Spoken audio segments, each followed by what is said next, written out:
My vieme, koľko tón odpadu k nám príde.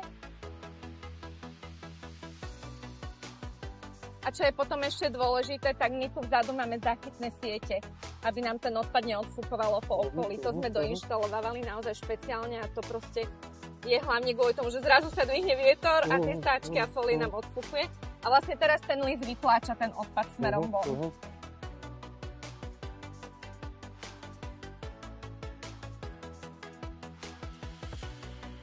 Toto všetko je kopa, ktorú teda dostaneme z našich aut.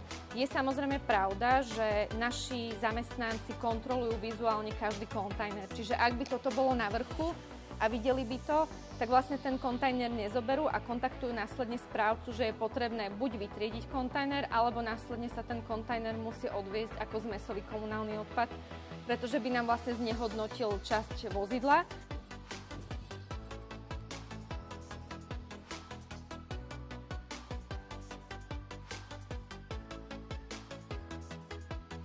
Teraz si povieme takú ukážku niektorých druhov odpadu, ktoré končia v žltých kontajneroch a nepatria tam. Máme tu napríklad textílie, máme tu stavebné odpady, elektroodpady, batérie a naozaj všetky tieto veci, ktoré nepatria do žltých kontajnerov, my ich voláme, že nečistoty. A znehodnocujú to úsilie množstva ľudí, ktorí triedia správne. A je to aj nebezpečné, lebo napríklad batérie alebo elektrozariadenia môžu spôsobovať požiar alebo výbuch, alebo môžu poškodiť dotrieďovací systém, dotrieďovacú linku.